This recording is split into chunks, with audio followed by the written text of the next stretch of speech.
planning concepts through implementation. We are hoping that this will cause ripple effect across the state, and we have seen that our in-house team, this entire knowledge hub is held right in, and they are coordinating with Guwahati Municipal Corporation Limited, PWD roads, the gas pipelines. So there's a lot of pre-project, and we are hoping to prepared by Assam Urban Knowledge Hub. Next. One very interesting thing that we did under the Knowledge Hub was take up a technical urbanism project, where Shreya had come down Northeast. We, for the first time, met a lot of experts, and Shreya was there. She gave a great presentation, and we invited her, GMC Commissioner, Transport Secretary, we had GMDA, PWD roads, a lot of huge dignitaries came. Take this Ganeshpuri Jam. The signal design as well as advice on which are the new signal position that would help ease the traffic. We discussed it, but also to further the change the agenda of conditions का सामना कर रहे हैं। 1936 के बाद पहली बार 2024 में दिल्ली में 228.1 मिलीमीटर बारिश हुई। जून के तीसरे सप्ताह में देश भर से मौसम विभाग के अलग अलग स्टेशन पहले हीट वेव और फिर रिकॉर्ड बारिश की सूचना दे रहे हैं। कई शहरों में पूरे साल की बारिश का औसत सिर्फ एक दिन में रिकॉर्ड किया गया है। इस प्रकार की घटनाओं के पश्चात इस प्रकार अनेक शहरों में अर्बन इंफ्रास्ट्रक्चर से लेकर मोबिलिटी पर जो प्रभाव या दुष्प्रभाव पड़ा है, उसने हमारे टाउन प्लानर्स, इंजीनियर्स और अर्बन डिजाइनर्स के सामने एक यक्ष प्रश्न खड़ा किया। क्या हमारे शहर एक्सट्रीम वेदर इवेंट्स के लिए तैयार है? क्या हमारे शहर फ्यूचर रेडी है? क्या हमारे शहर क्लाइमेट रिजिलिएंट है? क्या हमारे टाउन प्लानर्स और इंजीनियर्स जलवायु अनुकूल बुनियादी ढांचे को प्लानिंग प्रोसेस में शामिल कर रहे हैं? क्या हमारे शहरों के पास अर्बन प्लानर्स, एक्सपर्ट, डिजाइनर्स की कुशल प्रोफेशनल टीम है, जिसके जरिए हम फ्यूचर रेडी सिटीज का निर्माण कर पाएंगे? ऐसे कई प्रश्न हैं जो हमारे सामने बड़ी चुनौती बनकर के खड़े हैं। इस स्थिति में मैं समझता हूं कि पहली बात पॉलिसी मेकर्स की सोच में बदलाव आना शुरू हो। पॉलिसी मेकर्स तथा स्टेक होल्डर्स को ये एहसास हुआ है कि अर्बन प्लानर्स समाज की समृद्धि और भारत की प्रगति के महत्वपूर्ण पिलर्स हैं और उनका संबंध मात्र बिल्डिंग अपेक्षाओं के साथ कैसे तालमेल बैठाया जाए, और यह बिना अर्बन रिफॉर्म के संभव नहीं हो सकता है। इसलिए मैं केशव वर्मा जी के रिकमेंडेशन से सहमत हूँ कि सभी राज्यों संघ राज्य क्षेत्रों में स्टेट टाउन डिपार्टमेंट को मॉडर्नाइज करना होगा। एक्सपर्ट्स तथा टेक्नोक्रेट नियुक्त करने होंगे। टाउन प्लानिंग एक्ट और रेगुलेशंस में व्यापक परिवर्तन जरूरी है। Urban development leadership, city management, human capital generate करने के लिए एकेडमिक इंस्टीट्यूशन बनाने होंगे तथा स्टेट लेवल कमेटी का भी गठन किया जा सकता है जो अर्बनाइजेशन पॉलिसी मेकिंग में सहयोग कर सकते। मैंने हाई लेवल कमेटी की जो 2023 की पहली रिपोर्ट है उसको आपने जो दिया तो देखने की कोशिश की। Capacity building, urban planning, designing river front in Indian cities तथा शहरों के इकोनॉमिक पोटेंशियल रियलाइज करने के लिए उन्होंने जिन इम्प्लीमेंटेशन फ्रेमवर्क का किया उसे शहरों को फ्यूचर बनाने की दिशा में मैं बड़ा कदम मानता हूँ, या कहूँ कि पहला कदम मानता हूँ। एक लंबी यात्रा है जिसमें पॉलिसी रिफॉर्म के साथ साथ पूरे अर्बन प्लानिंग और सिटी मैनेजमेंट सिस्टम हमें रीओरिएंट करना होगा और क्रांतिकारी निर्णय भी कुछ करने होंगे। सामान्य तौर पर जब पॉलिसी मेकर्स किसी विषय पर नई नीतियों का निर्माण करके बैठते हैं तो उनके सामने लाखों फीडबैक, रिकमेंडेशन, रिसर्च ये होता है। ये बड़ा जरूरी है कि वर्मा जी की अध्यक्षता में मुंबई के टाउन प्लानर श्री शंकर देश पांडे ने किसी कार्यक्रम में ये बात सुनाई। उनके डॉक्टर मित्र ने उन्हें कहा कि भाई शंकर तुम जान बचा सकते हो। इस पर शंकर देश पांडे ने कहा जान बचाना तो तुम्हारा काम है, डॉक्टर का काम है, इसमें अर्बन प्लानर क्या करेगा। इस पर उनके डॉक्टर मित्र जो थे उन्होंने कहा कि मेरे पास आजकल इमरजेंसी में जितने पेशेंट आ रहे हैं उनमें से अधिकतर पेशेंट को अस्पताल पहुंचने से पहले सीट में ही कम तोड़ दे रहे।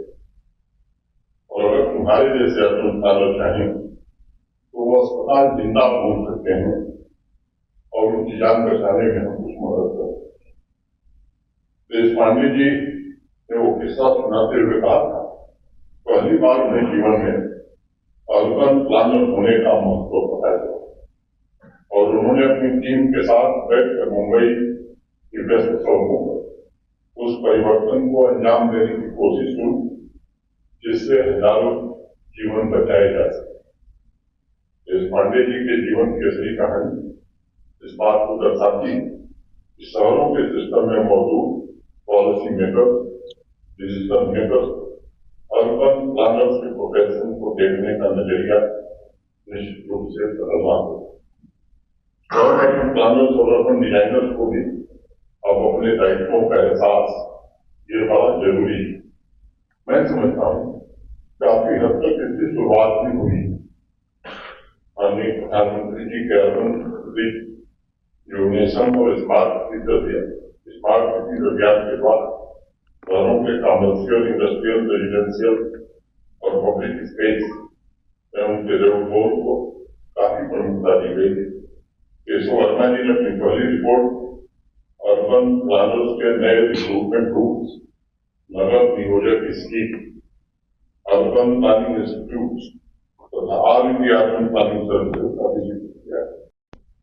विस्तृत चर्चा होनी चाहिए और जो फिजिबल पॉइंट्स मैं जिन्हें कहूँ कि 7 बिंदु हैं उन्हें भी फाइनल रिपोर्ट में शामिल किया जाना चाहिए।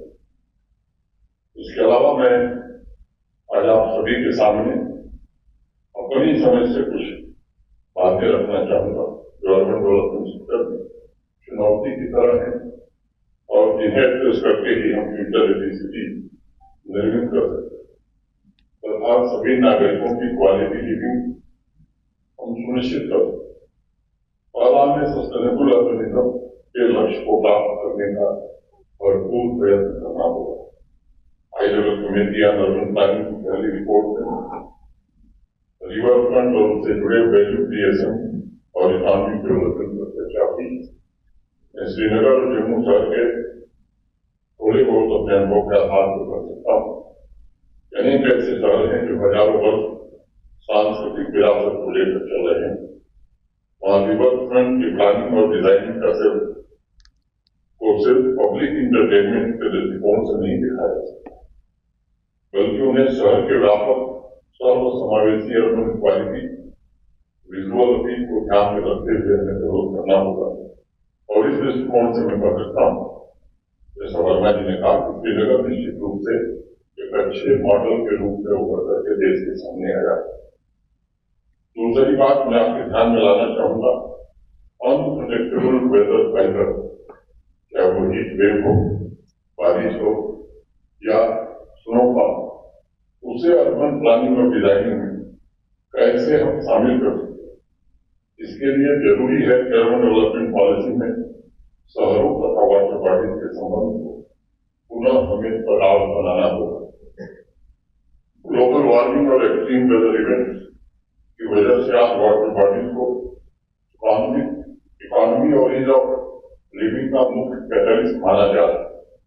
इसके अलावा वाटर बॉडीज बारिश के दौरान ड्रेनेज सिस्टम का फोर होता है।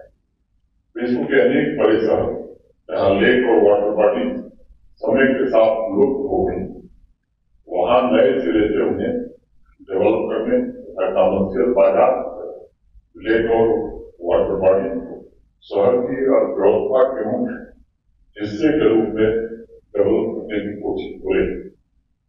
इसलिए मेरा मानना है कि आने वाले भविष्य में शहरों का इकोलॉजिकल पोटेंशियल ही उसके इकोनॉमिक पोटेंशियल का मुख्य आधार बनेगा। आज शहरों के ग्रीन पब्लिक स्पेस में सभी तरह की पब्लिक कम्युनिटीज और लैंडस्केपिंग पर विशेष बल दिया जा रहा है। मुझे लगता है कि हमारा प्रयास होना चाहिए वो इंक्लूसिव पब्लिक स्पेस हो, यहाँ पेडेस्ट्रियन वॉकवे पर विशेष रूप से ध्यान दिया जाना चाहिए ताकि उसके आसपास के इलाके को कमर्शियल हब के रूप में विकसित किया जा सके। तीसरी बात मैं कहूँगा, बढ़ते हुए ऑर्गेनाइजेशन को लेकर वर्मा साहब पर रहते हमारे कुल प्रोग्राम जो अनुमान है 2050 तक भारत की आधी आबादी अर्बन एरिया में रहेगी। और इसलिए मुझे लगता है कि सैटेलाइट शहरों तथा उससे connected rural area economic activity तथा क्वालिटी ऑफ लाइफ शहरों से कैसे जोड़ा जाए और रूरल तथा अर्बन सुविधाओं के बीच जो गैप है उस मौजूदा गैप को कैसे कम किया जाए, ये भी हमारे विचार का विषय होना चाहिए। यह शहरों को आने वाले पॉपुलेशन के बोझ से नहीं बचाएगा तथा सैटेलाइट शहरों को भी सुरक्षित रखेगा, आत्मनिर्भर बनाएगा, आधुनिक तथा आर्थिक रूप से विकसित करने में भी मदद करेगा। ये सच है कि कोविड पैंडेमिक के पश्चात अर्बन लिविंग को पूरी दुनिया में रिडिफाइन किया जा रहा है। शहरों को हमेशा एजुकेशन, ट्रेड, टूरिज्म तथा रोजगार की विविध संभावनाओं के रूप में देखा जाता रहा है। अब लोग उसे क्वालिटी लिविंग स्पेस के रूप में देखना है और शहरवासियों को मॉडर्न फैसिलिटी और नेचर के बीच बैलेंस ये एक महत्वपूर्ण फैक्टर उनके ध्यान में आ गया है। यानी एक ऐसा होलिस्टिक इंफ्रास्ट्रक्चर जो नॉलेज कनेक्टिविटी तथा इकोनॉमिक कनेक्टिविटी के अलावा इन्वायरमेंटल कनेक्टिविटी का भी एक मूल रूप हो, यह आज समय की आवश्यकता है। इसलिए हमें ऐसी अर्बन प्लानिंग पर फोकस करना होगा जिसमें क्वालिटी ऑफ लाइफ तथा कमर्शियल एक्टिविटी बैलेंस बना रहे। टाउन प्लानर तथा अर्बन डिजाइनर इस बात से वाकिफ है। 10 साल पहले शहरों का अलग अलग वर्गीकरण किया जाता था। इनकी विशेषता के अनुरूप कोई कमर्शियल सिटी कहा जाता था, कोई एजुकेशनल सिटी कहा जाता था, कोई रिक्रिएशनल सिटी होती थी, कोई रीजनल सिटी, कोई हेल्थ सिटी, ऐसे अनेक वर्गों में उन्हें बांटा जाता। लेकिन आज बढ़ते ऑर्गेनाइजेशन के कारण और क्लाइमेट चेंज की चुनौतियों की वजह से मुझे लगता है कि एक ही शहर में ये सभी विशेषताएं, सभी क्वालिटी ऑफ अनिवार्य हो गई। और strong innovation culture, smart governance, smart public service space, smart mobility जैसी खूबियां भी एक साथ शहरों के संचालन के लिए आवश्यक है ताकि शहरों की प्रोडक्टिविटी में बढ़ोतरी हो सके। मैं बार बार एक बात करता हूँ, किसी भी शहर का हृदय उसके नागरिक होंगे। अर्बन प्लानिंग के मशहूर एक्सपर्ट आर्थर गैलियन ने लिखा था, the city is in a continuous state of flux and it takes shape through the enterprise of all the people. इसलिए एक और बात मैं कहना चाहूंगा कि अर्बन प्लानिंग में नागरिकों के फीडबैक को शामिल करना चाहिए और इस प्रक्रिया में अर्बन प्लानर्स और डिजाइनर्स सक्रिय साझेदार कैसे बन सकते हैं, इस पर प्रमुखता से विचार किया जाना अधिकारी कदम उठाने होंगे ताकि सिर्फ शब्दों और प्रेजेंटेशन में नहीं बल्कि हमारे शहर हकीकत में फ्यूचर रेडी बन सके। नागरिकों को भी इसके लिए मुझे लगता है कि जागरूक होकर फिर बहुत समस्या है बल्कि नहीं बनने बात और मुझे लगता है कि राजनेताओं को भी थोड़ा ख्याल रखना होगा। तो जब कोई काम शुरू होता है सबसे विद्वान दो ही लोग हैं, आइए सबको दूसरे देना, वो हर चीज के बारे में सिखाए, जैसे लगता है उनको सब कुछ आता है। तो वो तुरंत उनकी आयत हो जाती है। तो उससे मुझे लगता है कि सबको बचना होगा। इसके लिए आग्रह होगा कि फिजिकल इंफ्रास्ट्रक्चर के साथ साथ डिजिटल इंफ्रास्ट्रक्चर पर भी समान रूप से हमें ध्यान केंद्रित करना होगा। मिलकर के शहरों को ये दोनों सस्टेनेबल, इंक्लूसिव, रेजिलियंट और सुरक्षित बना सकें। ये सच है कि हम फ्यूचर प्रेडिक्ट नहीं कर सकते, इसलिए बड़ा सवाल ये है कि ऐसी स्थिति में क्या हम इसकी फ्यूचर को भी कर सकते हैं। मैंने इंजीनियरिंग पढ़ी है, प्रैक्टिस नहीं की है, लेकिन मोटे तौर पर एक नागरिक के नाते मुझे लगता है कि रेजिलियंस प्लानिंग है फ्यूचर प्रूफिंग की दिशा में सबसे महत्वपूर्ण कदम है। और इसलिए